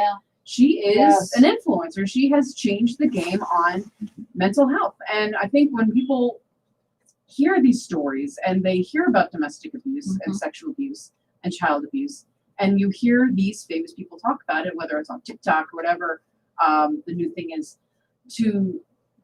people react to it. People are, whether they want to or not, maybe they're like, whatever, it's not me. But it's in there now. It's in an airway now. It's an airway. And when they see people and when people see people acting badly on TikTok, or people are getting called out more. Versus, absolutely. I mean, I've seen so many more protests on campus for people who have raped people than I've ever seen. Exactly. And it's not just women. It is women and men coming up to these protests, calling these predators out. More than I've ever seen. I do, you just said that, and it was interesting because this is why technology is crazy. So domestic violence, we were promoting it and everything because we knew we were going to have this discussion. All of a sudden, on every social media platform, I go on Facebook, I'm seeing stuff about domestic violence. I go on TikTok, I'm seeing things on domestic violence, and I'm seeing people actually videoing their abusive relationship to get also people to see what's going on. So to your point, somebody can get them help. Right. And say, you need help. Like this is, like they're watching it. This I is just it, saw a right. video yesterday of a woman who she's fixing her hair, and her abuser, I'll say, he comes in the door and he's, verbally abusing her on TikTok. And he didn't realize that she was taping, that she was on TikTok taping. All of a sudden he turned around and he looked and he walked out the room. She said he did that because he saw that I was taping him. But at that point it was already too late. But now, real quick, what about females or males that are being abused and don't have phones? Don't have the Yeah. ability Right. to call That's what and we were to talking seek the about. help Yeah. because unfortunately that is another control method. Yeah. That's Is not that realistic. no, you're not going to call, you're not going to talk, you're not going to have the ability to even search online for what you need. What happens Good to question. those people? Right. It's good. So, of course, it's figuring out that first step to get to places like us. Yeah. So whether it's a neighbor or a colleague, or, oh, I just need to run next door and grab some eggs, or I'm going to go to the food pantry. We have a satellite office up in Tobyhanna at the Mountain Center that also houses a food pantry. We are also out in the West End. We have a satellite office out at PVEN, which is a food pantry. People who say, I'm going to go to the food pantry, pick up our order, then you can also go and seek assistance wherever you're at. But we also got a grant to get phones, straight talk phones. So it's minutes, it's a certain amount of minutes, and we can give them to the victims. I mean, you have to figure out how to hide them and stuff like that, but Absolutely. it's a phone to utilize up to a certain amount of minutes. Then you would have to re-up them, but we do have those on hand to give out for victims who need a phone. That's actually that's a very real thing. Yeah, Right? yes, it I is. have to say, there's a lot of women and men who don't feel comfortable telling anybody because they're afraid that they're going to be found out, like the phone call. I saw something this morning about if you go on the computer and go to a specific website, like a website for domestic violence, I just happened to see that it said, please make sure you clear your history and your cache so that they don't know that you actually went looking for That help. Yep. Phone calls, delete delete any type of phone numbers that you call to get help. If you're going into a supermarket, maybe leaving a note with a manager or a cashier. Yep. Or, so I want to focus on how are ways that people can communicate that they're in a situation that they need help. And for That's- others to get more involved because Right. so many people don't want to get involved. They Yeah, I don't want to see deal on, with it. Like the thing that happened in Philadelphia earlier this week, where there was a woman who was being raped and they on the L, taping, and yes. people were videoing it. That's disgusting. I was infuriated Yes, about this, Well, and I I- hope they're brought up on charges. I do Yeah. too. I saw, I actually saw it on the news. There are some situations where young ladies were with their abuser and they left a note in the bathroom. Yeah. They left a note on the receipt. Mm-hmm. They let somebody know how they felt unsafe. Mm-hmm. I saw where the young lady ordered pizza. The abusers have been asking them to order pizza. And 911 is being identifying Yes. that these persons are unsafe. Yes. They got code words. I'm not Yes. sure of what they are. Let me be honest with Yeah. you. I don't know. I am not 100% sure of what they are. But the 911 operator, the young lady ordered a pizza. And when she ordered the pizza, they asked, are you safe? I believe the operator asked the person that was Yeah. calling, I heard are that you one. safe? Mm-hmm. How many people are you trying to feed? Yeah. And that gave them An idea, answers right. to how many people were in the house. Mhm, And then the operator was able to continue the conversation mhm, why the young lady was still safe and just basically ordering pizza. mhm. I think the code word for that particular situation where she was pepperoni, and I think I they heard knew the same something was one. wrong, Yeah. and they kept her on the phone long enough to trace where she was at. No, Mm-hmm. they asked her where she was delivering it. They gave her the information, and then I think you hear the boyfriend in the background talking about, "Hurry up and get off the phone. Mhm. Why is it taking you so long to order that?" And And then they got a bar menu with you Yes. order certain drinks. Right. Yes, right, yes. so Yeah. there's They do that too. there Angel shot. are ways out there Yeah, to communicate. that are Angel able to shots. communicate. Now, can I tell you it all? Absolutely not. Do I know how to handle every situation? I do not. Mm, I say to you that if you have friends or family that you feel are in a situation that is unsafe for them, in any way, shape, or form, you find those resources and you give it to them. You help them get that knowledge, because if you know that you have a sister that does not have a phone in her house, mhm, or she's not able to use the telephone, mhm. go by and visit her. Pop up on them if you have the ability to know where they are, because sometimes they put them in places where you just don't know. Any information that can help.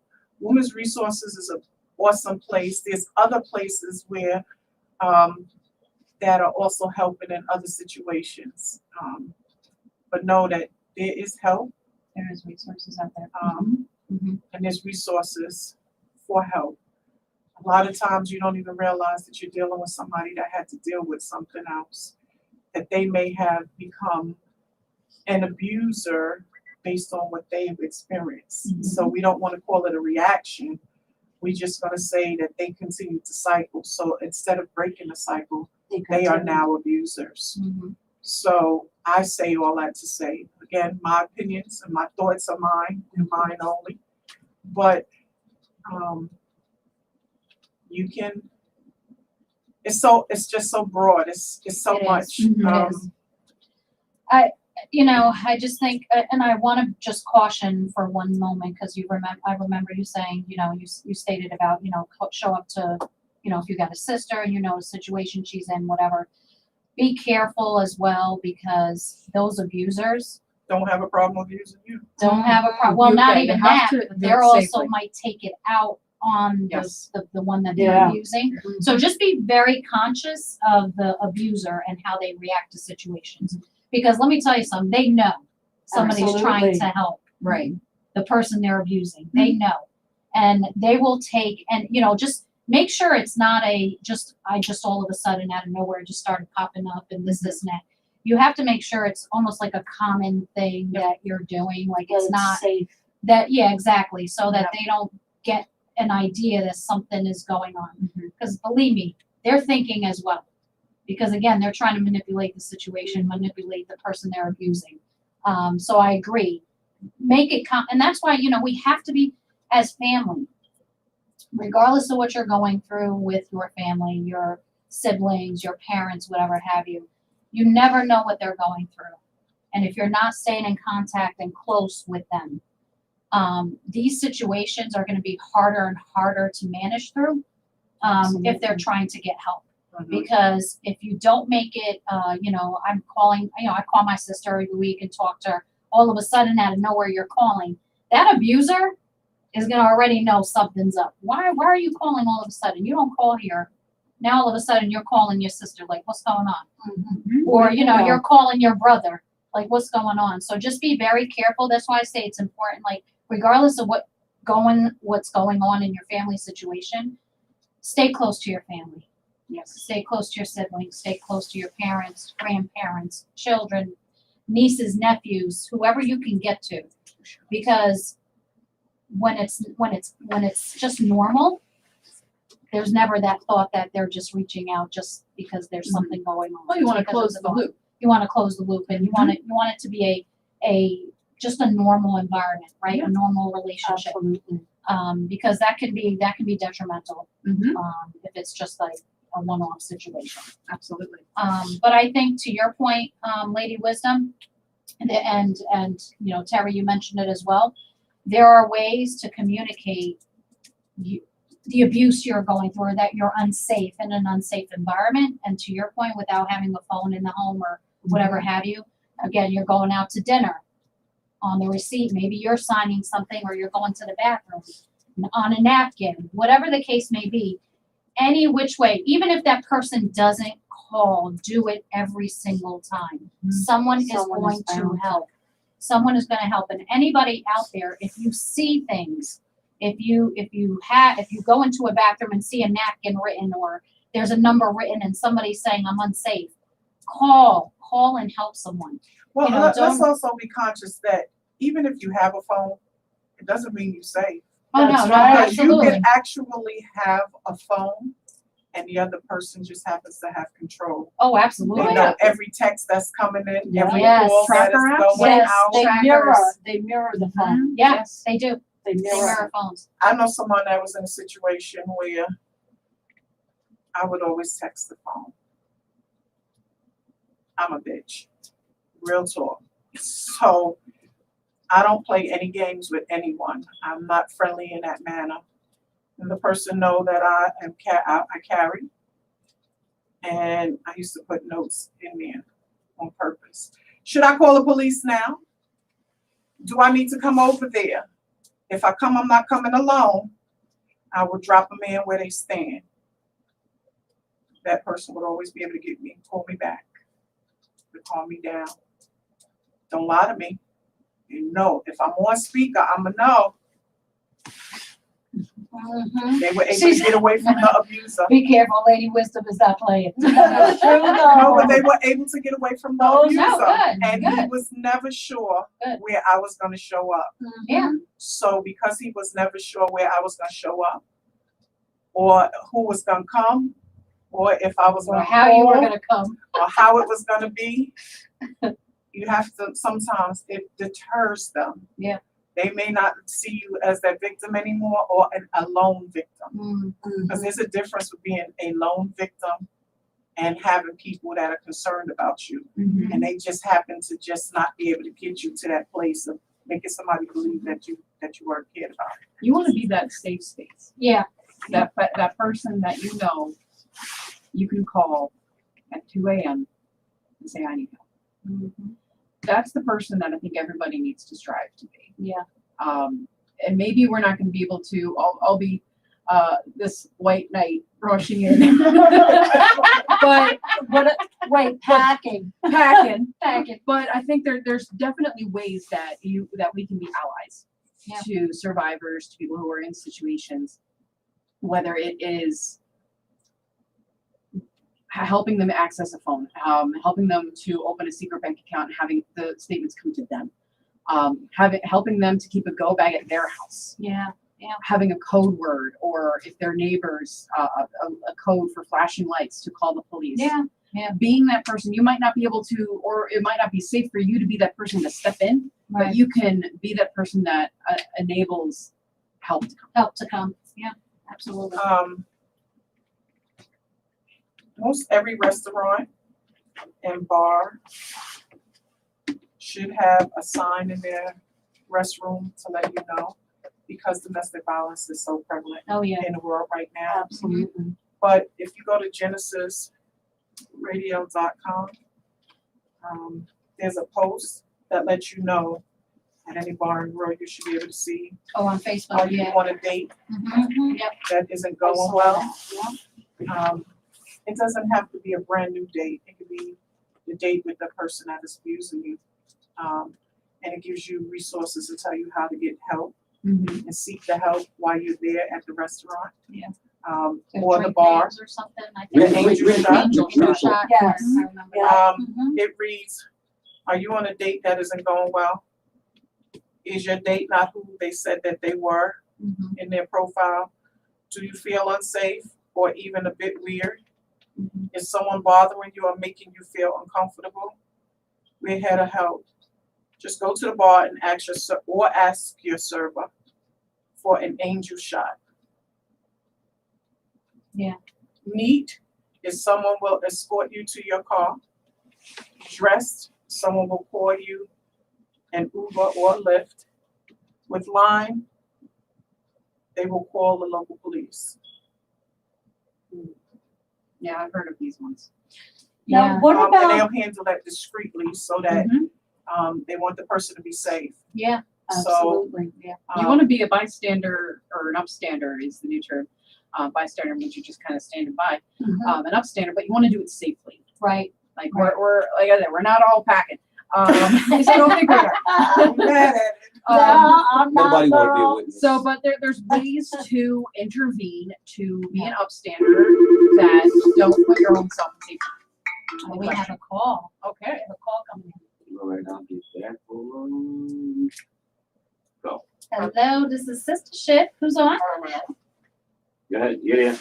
Hello, Okay, hey everyone, great dialogue. Mama C. Great. And you know what, I wanted to say that, sometimes our children are abused or are in the process of being abused Mm. or being set up to be abused. Mm. In school even.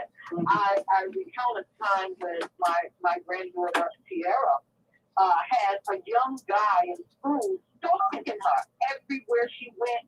There he was. The next class she had to go to, there he was, or he was behind her, following her. So, believe me, unless we become our children's advocates and stop the nonsense, and then even make it comfortable for our children to come to us and tell us what's going on. Because I rose up in that school, and believe me, when I was finished, it was eliminated. The assistant principal started walking with her to her classes. I called the young man in and told him if it didn't stop, he'd be expelled from the school. So we've got to stand up for our children and even create an atmosphere where our children feel comfortable talking to us. Yes. Otherwise, this kind of behavior goes on, and our children don't realize that that's unhealthy behavior. Absolutely. We have to have a line of communication that enables our Yes. children to tell us what's going on right now in their lives that's making them feel uncomfortable, and then we have to step to whatever the situation is and resolve it so that this kind of behavior doesn't become the norm for our children. Right, Mhm. right. Yes, Absolutely. Mama C. She brought up actually something we didn't discuss, which was stalking. Mm-hmm. Yeah. Mama C, perfect, Yeah, perfect, exactly. perfect one. We didn't And even touch stalking. That's so key. What you brought up is the communication piece with the children. Thank you. Thank Thank you, you. Mama C. I can't remember if I said this the last time we were on about parent. It's a verb. Did I say Yes, it? yes. Parents It's is a a verb. It's not a noun. It's a Mhm. verb. You have to be engaged and constantly with your children, whether they are engaging with you or not. As long as you are constantly saying, no matter what, I will always love you. I will always be here for you. There's nothing you can say or do that will make either of those untrue. You will constantly have those conversations, especially when they're teenagers. Be like, shut down. That's normal. They're teenagers, but it's in their head. They know. They know that if something more bad were to happen, they know that they can come to you. You want those lines of communication open, 100%, because of those kinds of situations where someone was stalking her. It could have been terrible. That could have gotten a lot worse. Yeah. And the It could have been ended fatally. Yeah. Yep.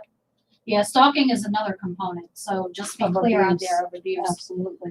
Again, it's someone who wants to control and, they want to be everywhere you are and see what's going on. And, we have a lot of women who stalk men. Let's just be Yes. honest. Let's throw it out there. Stalking is a Both form. ways. It's not natural. Okay. It's not a healthy relationship. What's that other one? You? It's not a. Oh, is it you. Yes. you? The show you. Oh, my God. Again, not a relationship Not a to aspire to. Right. No, Please. Not a absolutely relationship. not.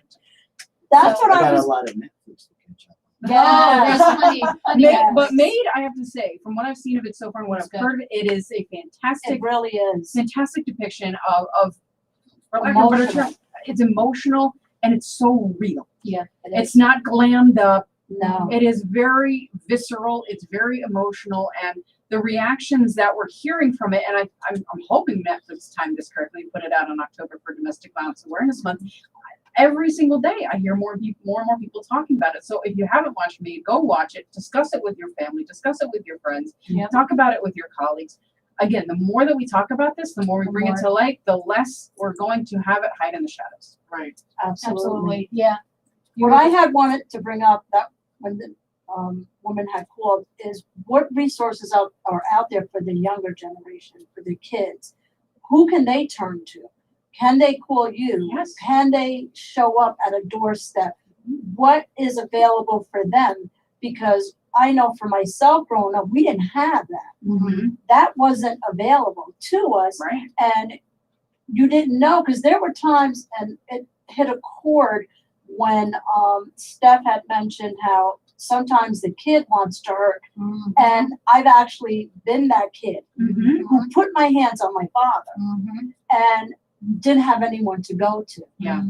didn't have any resources to sit and chat with someone and explain why I did what I did, because for so long I had felt so guilty about Mhm. that. Mhm. But I did save my mom. Yeah. So you're so conflicted Mhm. that you don't know where to go to, who to turn Mhm. to. And you know what, in the Puerto Rican family, you didn't go to your family. Yeah. You did not disclose what was happening behind your door. Right. Mhm. You just didn't. When I was raising my children, what I do with my children is I have a real good rapport with a lot of their friends. Mhm. My kids would send their friends to me. I realized that the kids had no voice or person to hear them. So there's a difference when somebody's listening to you, like you say, you tap your mommy and your mommy's listening to you, but she got 15 other things going on in her head that she got to get dinner together, the laundry, she got to pick up your brother and your sister. So what I became was an advocate to hear the voice of those that are silent. The silent list. audience. I You were the always safe talk adult. about Yep. that. I had got into it. If you found me, you always found me around the kids. Mhm. The young kids, I would get on the floor and play with them. The older kids, the teenagers, I would get into a game. We would play games. Mhm. We have conversation. I recall going to a function. I was in the basement with all of the teenagers. We were laughing and we joking. We have a conversation. And when I finished with them, you know, they wanted their time. I went upstairs and I went into the kitchen and I was talking to the adult. And one mother really got on me. She is not your friend. You are my friend. Whatever my daughter tells you, you are to tell me. I said, absolutely not. I will not betray her confidence. Mhm.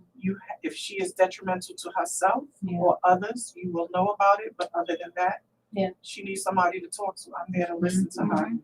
You as parents, I speak to the parents that are out there that don't realize that sometimes children will not be able to come to you. They fear your response or your reaction. They don't know if you're going to take someone else's side or if you really have their back. So they will go to another adult. Don't be that parent that feels like your kid has to come to you. Let them go to somebody that you find is safe. Yeah. Mm-hmm. If you trust that person and they trust that Right. person, that's huge. Mm-hmm. Because the young adults nowadays need somebody that they can speak to. They will not speak to anyone. I had a 40-year-old young lady run up to me and she screamed, "That's Miss Sherry." And then when she explained to me, to the group of people she was with, who I was, she explained she felt the safest talking to me. That Wow, made a that's major deep. difference. They need a So safe I say place. to They you do. parents, please, you want to know where kids could go, let them find a safe haven, Yeah. but don't let them fall into the hands of a predator. Right. Yeah. And in answer to your question is, in the state of Pennsylvania, children who are over the age of 14 can consent for their own mental health services. Mhm. That includes us. So if you're over the age of 14, you can come in, as long as we can figure out how to get you here or meet you wherever we're at, you're able to consent for your own services. That's not up to your parent. Below that age, then it gets a little more complicated, but we can try to kind of figure it out with the school district or something like that. We actually do provide counseling services through our own agency in the schools. We have a couple of MOUs through the different schools that we will go in and provide counseling services for the kids who've been identified who would like us to talk to them about what's going on either at home or what they're experiencing in a dating relationship or things like that. That's wonderful. That's really good to And know. our 24-hour hotline, it's for anybody. And you could, like I said, you can remain anonymous. The key is, like yourself, we are mandated reporters. So if a child is calling or if someone's calling regarding something that a child's in danger or a child has been or will be or is being abused, we are mandated to report that, just to be aware, but you can call and talk to a counselor and remain completely anonymous. If we don't have anything to report, we can make a report. Mhm. Yeah. Amazing dialogue today. I mean, I think that this is definitely a situation, domestic violence. It can lead to a lot of different other type of abuses, some abuses that are part of domestic violence. So we have to just be cognizant of the signs. We have to be aware and educated on how we can get help, where we can go for help, who is a safe place for you. If you are or were an abuser, identify that you are and get help, or you're going to continue the pattern, right? And don't be afraid. Do not be afraid to get that help, because if you miss that window, you will continue the cycle. Yeah. And I am speaking from experience. I knew at that very moment that that was my window, and I had to climb out. And it's important to be aware of your actions towards other people. Now, Maria, thank you for that. Yes. Thank you for that. So I'm going to go around the room here because, again, a great conversation. There's so much more in this space, I think, and I think we need to keep educating people, right? I think that's the key. Yeah. Is that it's not a one-time conversation; it's a conversation to have all the time. And to have people that are aware, to be aware of services that are available and how they can reach out for help. Maria, thank you so much for all You're your so insight. welcome. And again, you are a survivor. Yes. Thank you. And, so, I mean, it's just an honor to have you on the show and speak about your experience and the fact that you have crawled out of that and you identified that as an opportunity. And, thank you so much for joining. You're welcome. Chris, any final words from you? Just that no matter who you are, what your sexuality, what your who you are as a person, that the stigma doesn't have to exist. That's right. If you you know what, if your gut's telling you something, then reach out to someone, Right. And just explore that gut feeling, because it's probably right. Well said. Your Well gut said. is You always gotta trust right. your gut. Gotta trust. Always. Absolutely. Well said. Don't Thank you for for that. kids, but like my mother and my grandmother always taught us that uh-oh feeling. When I would talk to kids, I cheer you get that uh-oh feeling that something's just not right. You gotta listen to the uh-oh feeling, and that's how we train the little ones. And when you mentioned that on the last show, I thought that was awesome. It's like that, something's Yeah, not That's right. really good. Because you talk about their gut feeling, they're like, "What's my gut feeling?" It's like you get like uh-oh feelings, and they can identify with that. Yeah, I think we could all identify with Yeah. that, even as adults.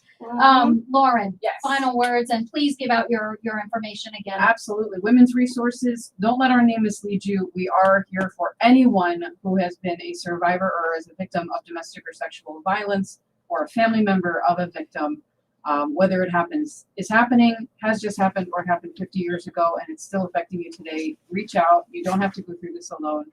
570-421-4200. Or wrmonroe.org to get some more information. Follow us on Facebook as well.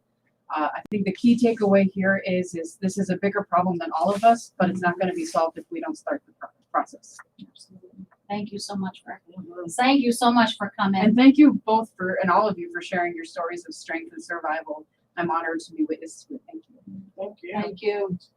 Lady wisdom. I don't even know what to say. It's just know that you're not alone. There are ways that you can find help and seek help if you're not sure. Maybe you got a friend. You might have that one friend that you may be able to ask for help. This is a tough topic, touchy. I hope that we helped one, maybe two people out there more, but if we reach one person, it's important.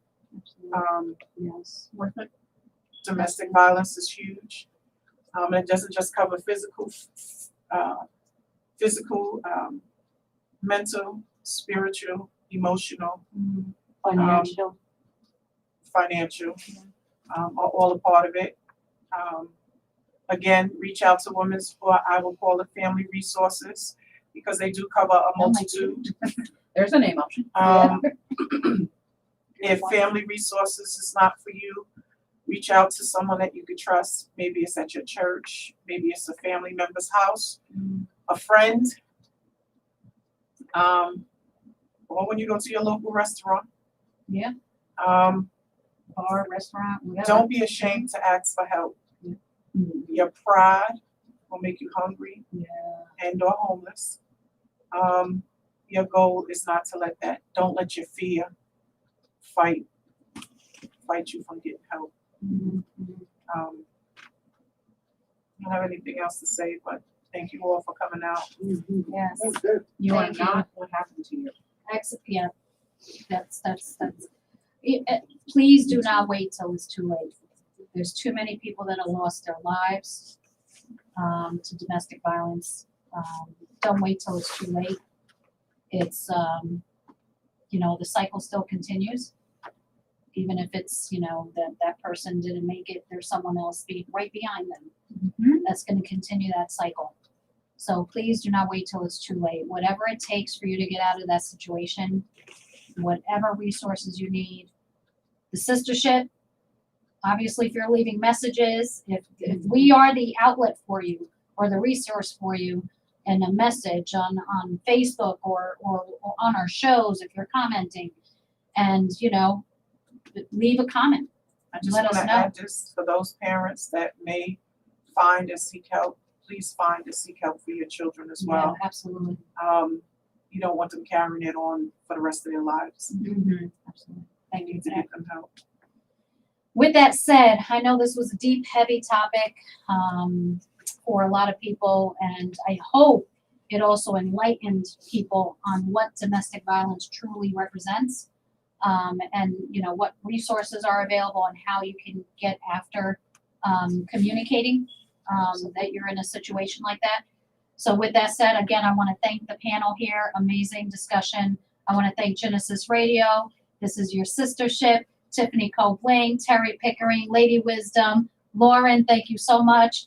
Chris, Maria, we couldn't have done it today without all of you. That's right. And for all those that are listening out there, know that we are here and we are available, and we obviously have resources available, women's resource.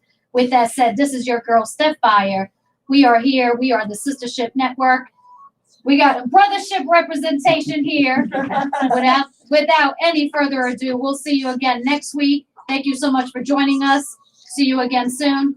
Peace and love. This is the Sistahship. There, you cut us off real quick. Oh, we didn't mean to do that. I was gonna say, cut us right out. That was rough. That was pretty deep. That That like Can you tell it was cut, rough? like cut some wounds I think we need to do off. some self-care.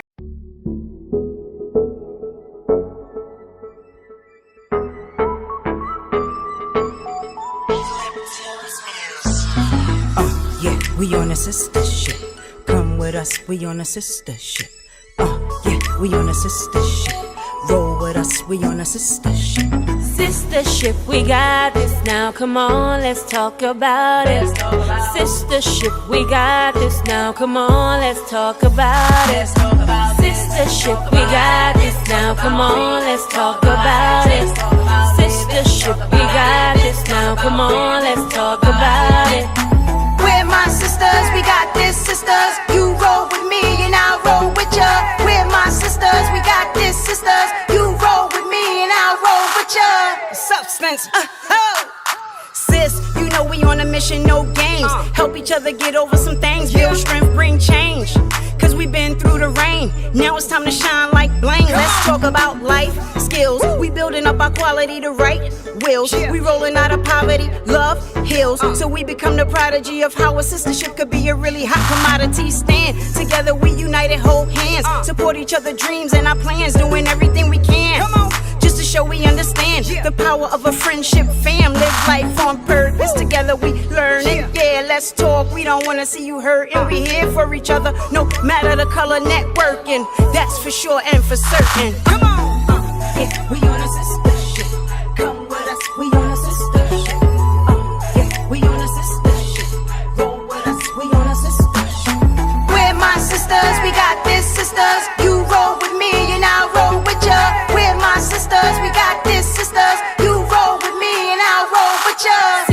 Sistership, we got this now. Come on, let's talk about it. Sistership, we got this now. Come on, let's talk about it. Sistership, we got this now. Come on, let's talk about it. Sistership, we got this now. Come on, let's talk about it.